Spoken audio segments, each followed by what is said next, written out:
이 24절 28절 말씀은 예수님이 세례 요한을 칭찬하는 그런 말씀입니다. 세례 요한은 바람에 흔들리는 갈대같이 지조 없는 사람이 아니었습니다. 예수님은 세례 요한을 가리켜서 선지자보다도 훌륭한 자라고 칭찬하였습니다. 하나님의 사자로서 예수님 앞에서 주님이 오실 길을 준비하는 그런 자라고 칭찬했습니다. 여자가 낳은 자 중에 세례 요한보다도 큰 자가 없다면서 아주 극구 칭찬을 했습니다. 세례 요한은 화려한 옷을 입고 왕궁에서 사치하면서 지내는 사람도 아니었습니다. 광야에서 약대 트럭과 가죽띠를 띠고 메뚜기와 석청을 먹고 살던 그런 아주 검소한 선지자였습니다.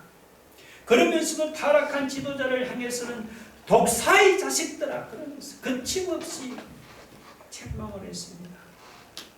그의 메시지는 불과 같이 힘이 있었어요. 수많은 사람들이 그의 설교를 들으려고 몰려들었습니다. 그런데 이렇게 위대한 선지자인 세례 요한의 입에서 세례 요한답지 않은 이상한 소리가 나왔습니다. 18절 보면은 보세요. 요한의 제자들이 이 모든 일을 그에게 알리니 요한이 그 제자들을 둘을 불러 주께 보내어 이르되 오실 그이가 당신이 오니까 우리가 다른 일을 기다려 오리까 하매. 여기서 오실 그이는 메시아를 가르치는 말입니다.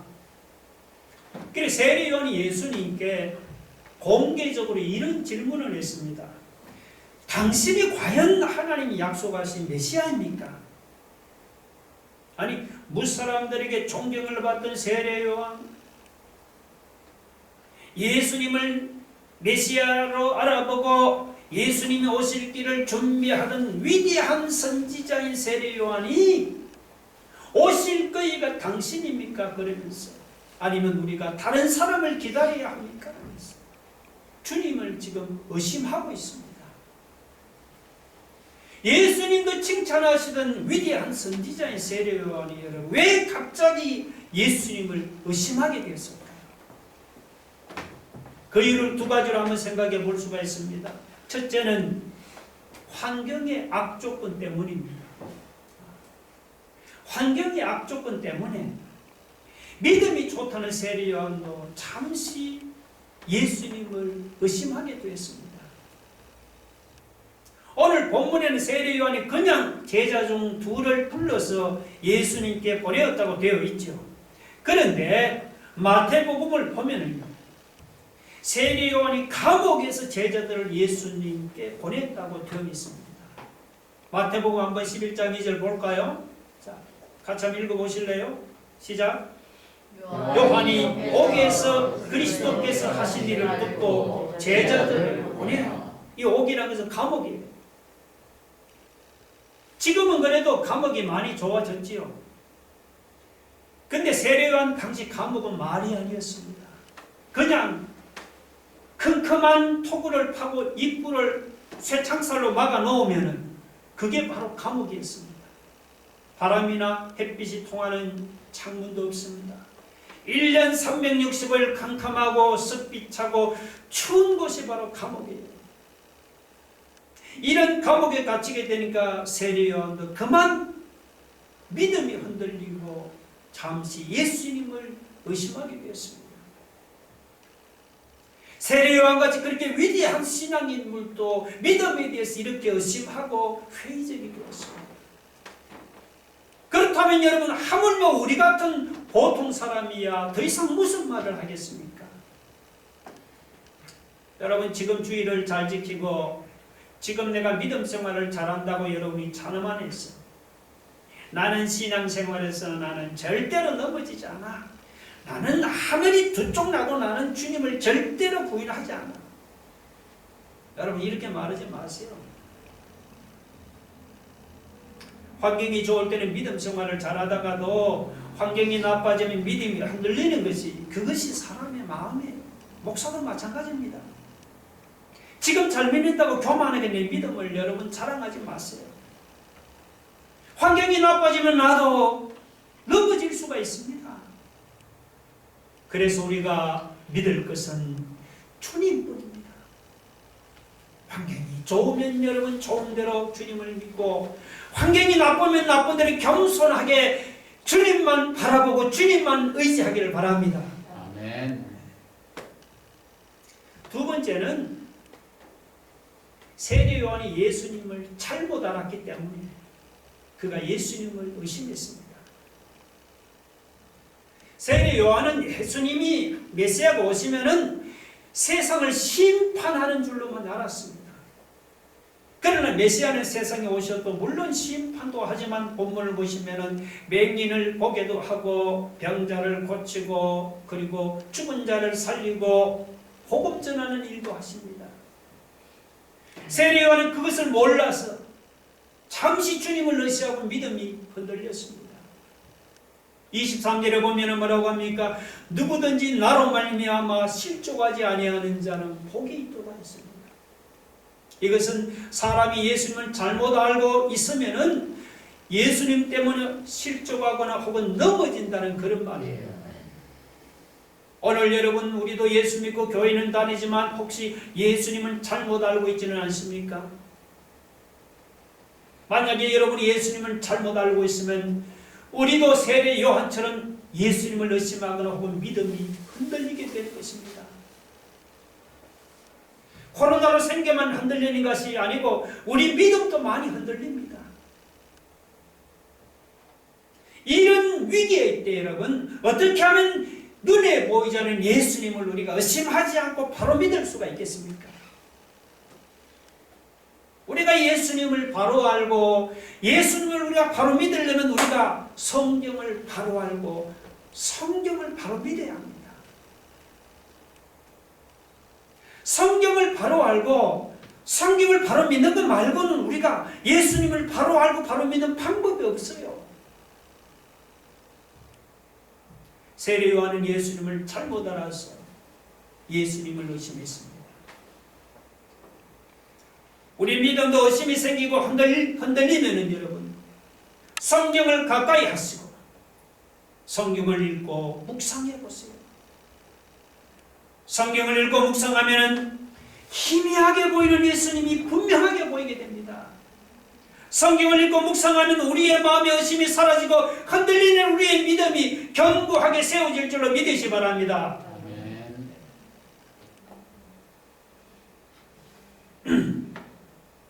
예수님은 세례 요한이 바람에 흔들리는 갈대같이 지저없는 사람이 아니요 그리고 화려한 옷을 입고 왕궁에서 사치하며 사는 사람도 아니라고 칭찬을 했습니다.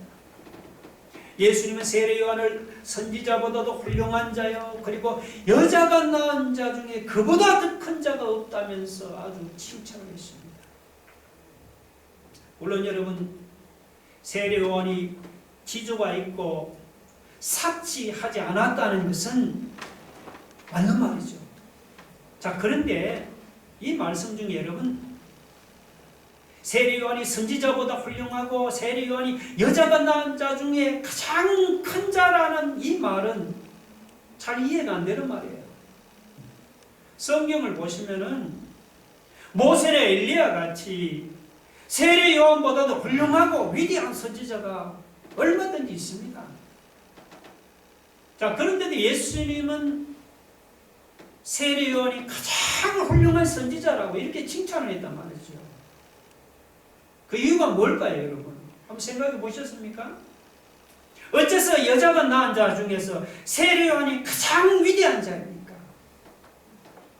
어째서 세례 요한이 엘리야보다도 위대하고 모세보다도 더 위대한 선지자라고 할 수가 있습니까? 세례 요한이 모세나 엘리야보다도 능력이 더 탁월한 선지자입니까? 결코 그렇지 않지요.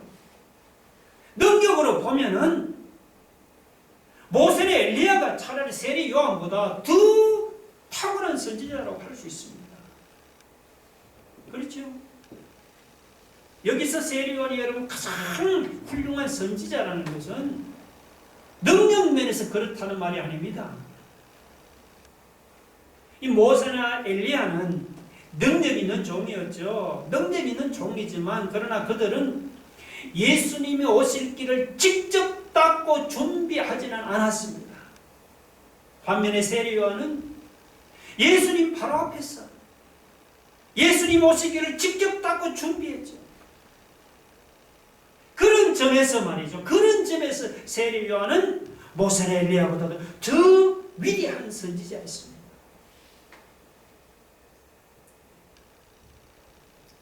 그런데 예수님께서 이렇게 세례요한을 칭찬하다가 갑자기 무슨 말을 하세요? 갑자기 28절을 보면요. 28절 그 끝에 보면 하나님이 나라에서는 극히 작은 자라도 그보다 세례요한보다 더 크다. 그렇게 말씀하십니다. 여러분이 세례요한 보세요. 세례요한 같은 이런 하나님의 종을 도대체 어떻게 이 세상에 물들어 사는 우리하고 여러분 비교할 수가 있겠습니까? 그렇죠? 우리가 인격이나 생활 면에서는 세례요한을 우리가 따라갈 수가 없죠. 어떻게 그분을 따라갈 수가 있겠습니까? 그런데도 예수님은 세례요한은 아주 극히 작은 자라. 우리보다 더 작다는 그런 말이에요. 자, 이건 무슨 의미가 하면은 세례요한이 인격이나 혹은 생활 면에서 우리보다 모자란다, 우리보다 작다는 말이 아니죠. 이거는 뭐냐 하면 예수님과 관련해서 작다는, 우리보다 작다는 그런 말이에요. 물론 세례요한도 예수님을 가까이서 보고 접촉했지요. 그러나 여러분, 지금 우리가 예수님을 아는 것에 비하면요, 세례요한은 훨씬 떨어져요. 우리가 알고는 예수님 반도 모릅니다. 우리는 어떻습니까? 우리는 십자가에 죽으시고 사흘 만에 부활하신 예수님을 우리가 보았지요. 그리고 성천하신 예수님은 우리에게 성령을 보내주신 것도 우리는 체험했습니다. 반면에 이 세례요한은 십자가 사건이 있기 전에 죽음을 당했습니다. 그래서 세례요한은 예수님이 십자가에 못 박혀 돌아가신 것도 보지 못했고 부활하신 것은 더더욱 보지 못했습니다. 그리고 예수님이 부활 성천하신 후에 성령이 강림한 것은 더더욱 알기가 없죠. 그러니까 예수님에 관한 한 세례요한은 지금 저와 여러분이 알고 있는 것보다 훨씬 적은 것을 알고 있을 뿐입니다.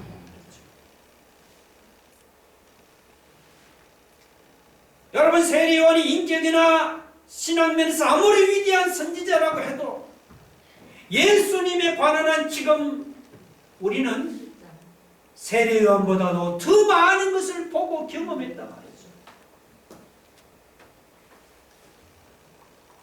인격이나 사역이나 생활면에서는 우리가 세례요한을 도저히 따라가지는 못하지만, 그러나 우리는 세례요한보다 예수님을 더 많이 알고 더 많이 경험했다는 그 점에 있어서 우리는 뭐죠? 세례요한보다 더 크고 우리는 더 위대한 자란 말이죠.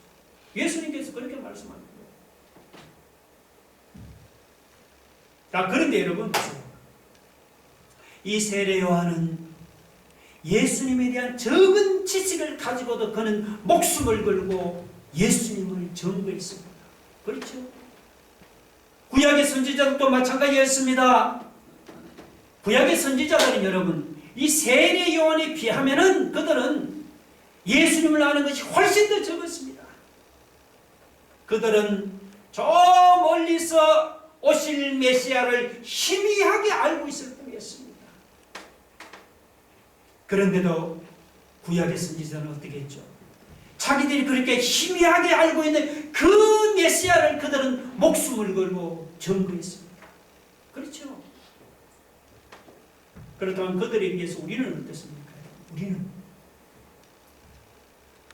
구약의 선지자들이나 세례요한은 예수님을 희미하게 알고서도 그들은 목숨 걸고 주님을 증거했는데, 우리는 예수님을 밝히 알고 주님에 대한 많은 지식을 가지고 우리는 그 주님을 증거하고 있습니까? 우리는 그들이 알지 못했던 예수님을 알고도 우리는 전하지를 않고 가만히 있는 게 아닙니까? 우리를 구원하시려고 십자가에 죽으시고 부활하신 예수님, 십자가에 죽으시고 부활하셔서 하늘에 승천하셔서 우리에게 성령을 보내주신 예수님. 여러분, 이런 예수님은 구약의 선지자들도 몰랐고 세례 요한도 알지를 못했습니다. 이런 예수님을 우리가 밝히 알고 자랑하면서 우리는 그 예수님을 전하지를 않고 가만히 있는 것이 아닙니까? 그렇다면 우리가 회개해야 합니다. 누가복음 12장 48절 한번 볼까요? 같이 읽어봅시다. 시작. 무릇 많이 받은 자에게는 많이 요구할 것이요 많이 맡은 자에게는 많이 달라 할 것입니다. 여러분, 예수님은 많이 받은 자에게 많은 것을 요구하십니다. 여러분, 우리가 그들에 비해서 예수님을 많이 알고 있는 만큼 우리는 주님을 위해서 더 많이 수고하고 아는 만큼 더 많이 헌신할 수 있기를 바랍니다. 주님을 많이 알고 있는 만큼 여러분, 주님을 전하는데 우리는 이 구약의 선지자들보다 더 많이 힘쓰고 더 많이 수고할 수 있기를 주의 이름으로 축원합니다.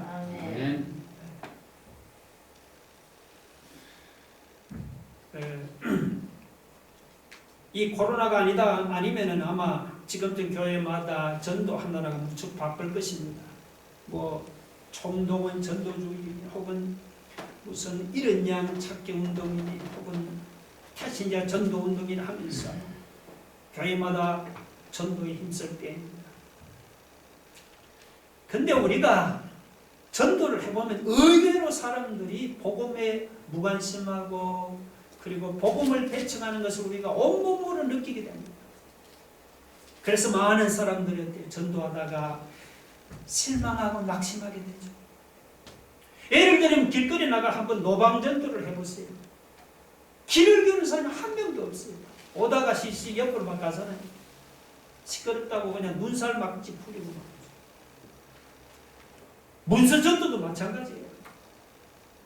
우리 교회도 초창기에 아주 아름답고 이쁘고 세련된 이런 전도제를 만들어갖고 막 뿌려보았습니다. 그리고 태신자를 정해서 집중적으로 막 전도 편지도 보내고 있는데요. 근데 그 전도 편지 받고 예수 믿겠다고 연락한 사람이 한 명도 없어요. 오히려 전도가 오기는 왔는데 뭐라고 왔는데 하니까 왜 귀찮게 이런 거 자꾸 찍어서 보내느냐. 항의하는 전화를 제가 몇 번 여러 번 받았습니다. 우리는 열심히 전도하는데 사람들은 그냥 멀뚱멀뚱 쳐다만 봅니다. 교회마다 전도에 힘을 쓰지만 사람들은 관심이 없죠. 그리고 관심이 없으면 막 그나마 다행인데 아이고 저 예수쟁이들 믿으면서 자기들끼리 조용히 믿을 거지 말아야지. 왜 시끄럽게 난리냐고 막 그렇게 눈을 헐기면서 복음을 거부하고 배척합니다. 그렇잖아요. 전도 해본 사람이라면 아마 이런 경험 한 번쯤 더 해보았을 거예요. 우리 시대가 이렇게도 복음에 무관심한 시대예요.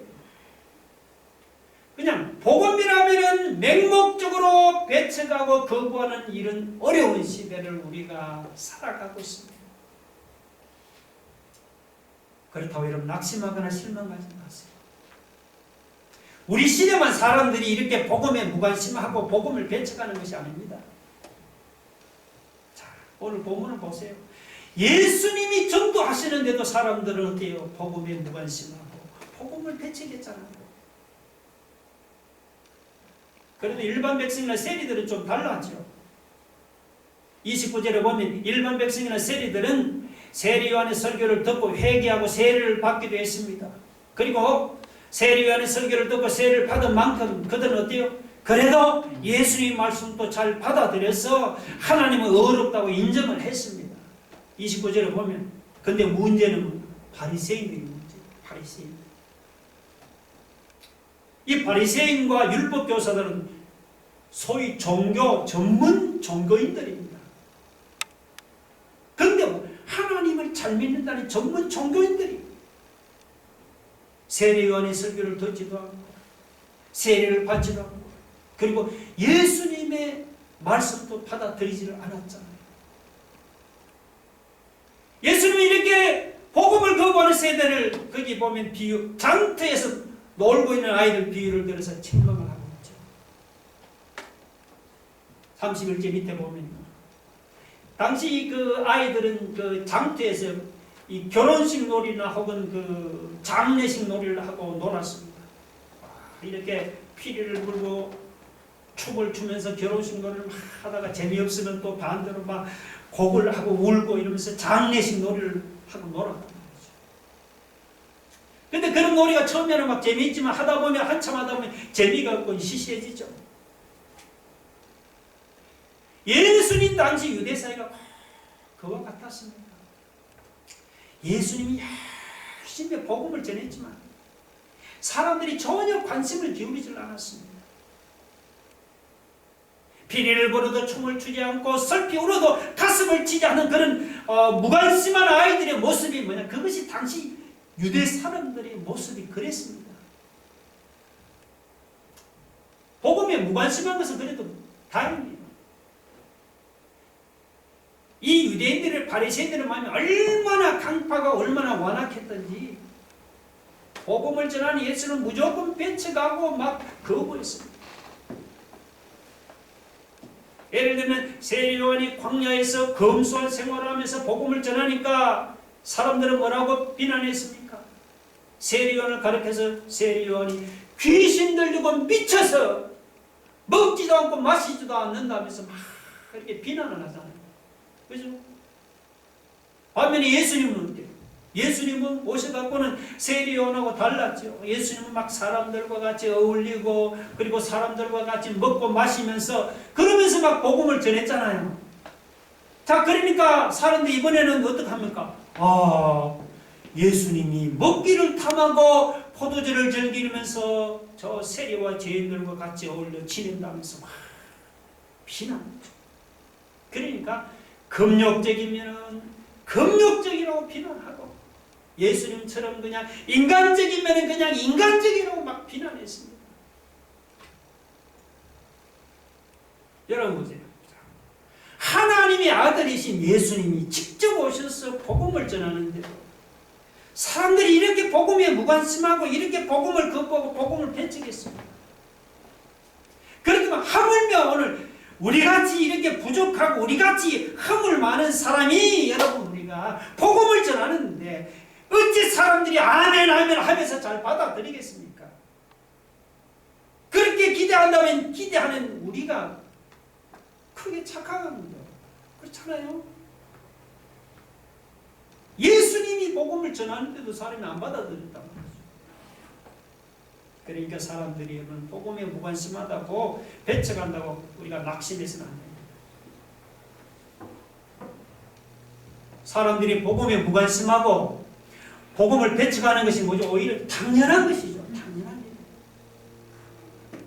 예수님은 그런 어려운 상황에서 주님은 낙심하지 않고 친히 마을을 다니면서 열심히 복음을 전하지 않았습니까? 그렇죠? 오늘 우리도 여러분 그런 예수님을 본받아야겠습니다. 사람들이 복음에 무관심하고 복음을 배척하고 낙심하지 마시고 그럴수록 우리는 예수님을 본받아 오히려 더욱더 힘을 내서 담대하게 하나님의 복음을 전할 수 있기를 주의 이름으로 축원합니다. 아멘. 자, 근데 여러분 보세요. 우리가 생각할 때는 사람들이 이렇게 복음에 무관심하고 이렇게 복음을 배척하면은 이 복음이 이 땅에 영영 발을 붙이지 못할 것만 같잖아요. 그렇잖아요. 생각해 보세요. 아무리 복음이 위대한 하나님의 능력이라도 이렇게 사람들이 복음에 무관심하고 그냥 먹고 사는 데만 정신이 한눈 팔고 하는데 어떻게 복음이 온전할 리가 있겠습니까? 그런데 놀라운 것은 그것은 우리 생각이지 실제로 보면 되는 일은 그렇지 않단 말이죠. 제가 작년 통계를 보니까 세계 인구가 얼마인 줄 아세요? 78억이 넘었습니다. 세계 78억 인구 중에서 여러분 기독교인들의 숫자가 25명이 넘어 33%가 넘었습니다. 자, 사람들이 이렇게 복음에 무관심하고 복음을 거부하고 막 배척하는데도 세계에서 25억 명의 사람들이 뭐냐니까 복음을 믿고 있다. 이거 놀라운 일 아닙니까? 이거 어떻게 우리 머리로는 이거 아무리 생각해도 이해가 안 되잖아요. 예수님께서 오늘 본문 35절에서 그 이유를 우리에게 설명을 해주고 있습니다. 자, 이 35절 한번 읽어보실래요? 다 같이. 지혜는 자기의 모든 자녀로 인하여 옳다함을 얻느니라. 이게 무슨 뜻인지 말이에요. 제가 처음 읽으면 참 이해가 안 돼요.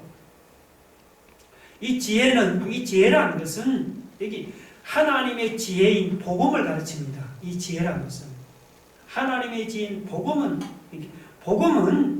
그리고 자기의 모든 자녀로 인해서 옳다함을 얻는다.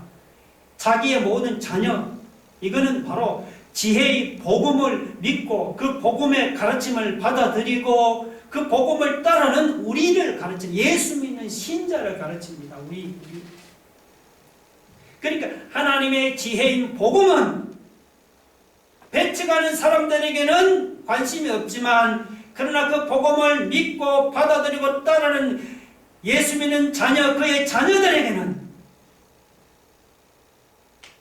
우리에 의해서 이 복음이 옳다고 인정을 받는단 말이죠. 우리는 복음을 옳다고 인정하고 믿고 받아들였잖아요.